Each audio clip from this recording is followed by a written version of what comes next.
जय श्री हरि। ज्येष्ठ शुक्ल निर्जला एकादशी की पवित्र पावन व्रत कथा।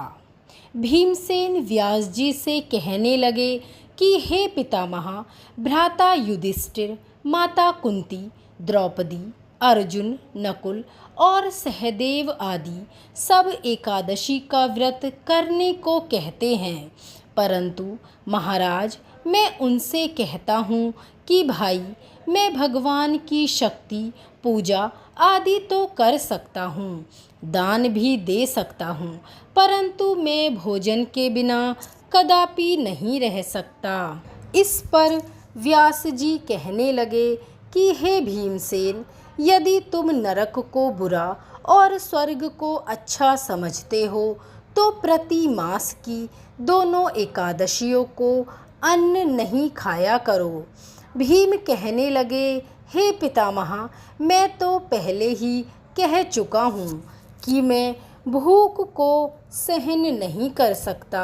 यदि वर्ष भर में कोई एक ही व्रत हो तो मैं वह कर सकता हूँ, क्योंकि मेरे पेट में व्रक नाम अग्नि है, सो मैं भोजन किए बिना नहीं रह सकता। भोजन करने से वह शांत रहती है, इसीलिए पूरा उपवास तो क्या, एक समय भी भोजन किए बिना रहना कठिन है।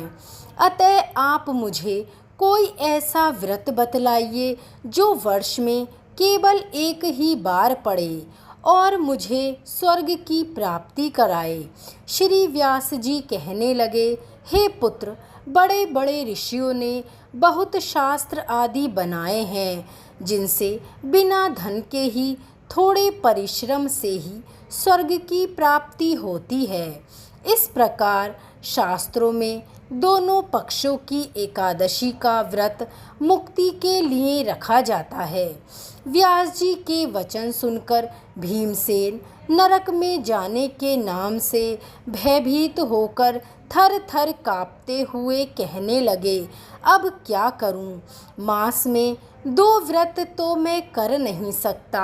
हाँ, वर्ष में एक व्रत करने का प्रयत्न अवश्य करूँगा। अतः वर्ष में एक दिन व्रत करने से यदि मेरी मुक्ति हो जाए, ऐसा व्रत बतलाइए।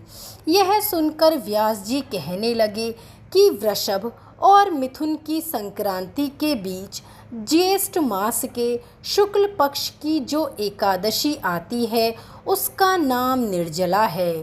तुम उस एकादशी का व्रत करो। इस एकादशी के व्रत में स्नान और आचमन के सिवा जल वर्जित है। आचमन में 6 मासे से अधिक जल नहीं लेना चाहिए, अन्यथा वह मद्यपान के सदृश हो जाता है।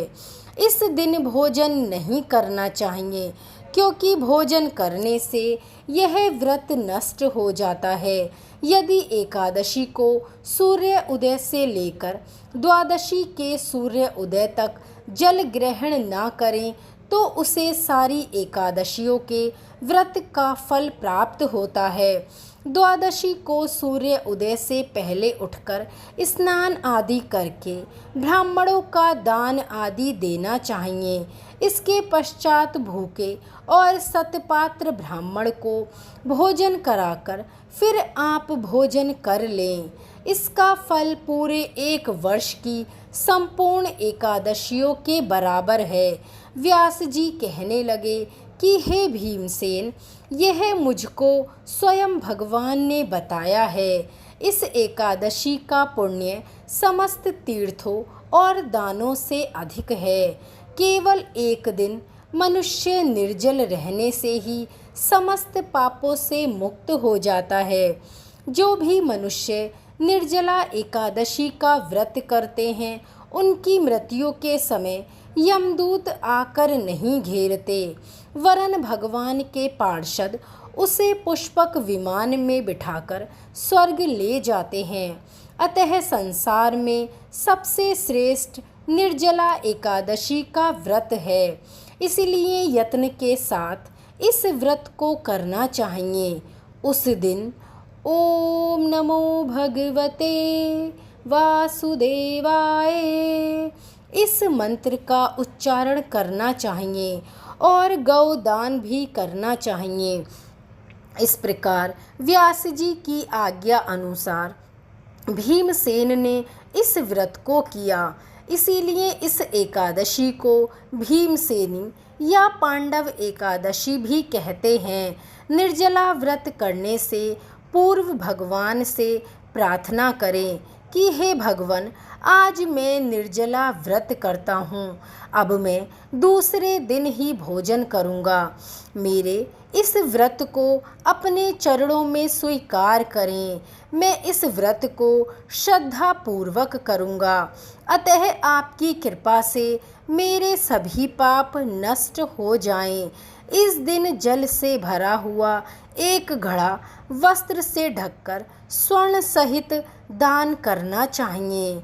जो मनुष्य इस व्रत को करते हैं उनको करोड़ पल सोने के दान का फल मिलता है, और जो इस दिन यज्ञ आदि करते हैं उनका फल तो वर्णन किया ही नहीं जा सकता।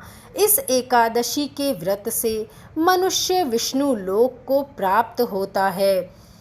जो मनुष्य इस दिन अन्न खाते हैं वे चांडाल के समान हैं। वे अंत में नरक में जाते हैं।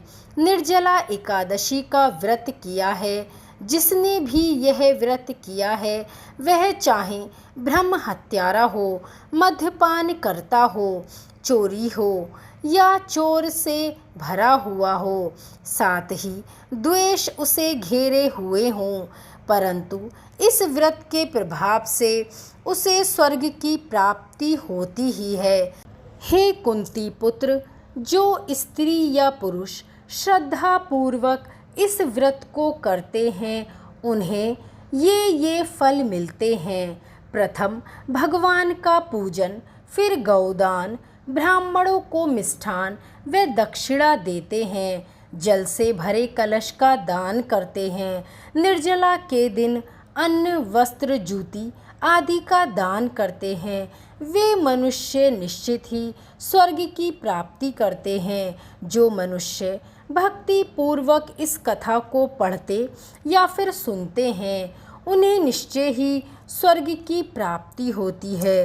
तो ऐसा ही अद्भुत प्रभाव और अद्भुत फल देने वाला निर्जला एकादशी का व्रत है, जो कि वर्ष में एक ही बार आता है। ज्येष्ठ माह में भीषण गर्मी में इस व्रत को करना थोड़ा मुश्किल होता है, लेकिन भक्तगणों, भगवान के नाम की शक्ति हर मुश्किल कार्य को आसान करती है, हर असंभव को संभव करती है। बस भगवान के इसी नाम के साथ गुणगान करते रहिए श्री हरि का। बोलिए निर्जला एकादशी की जय। श्री हरि विष्णु की जय।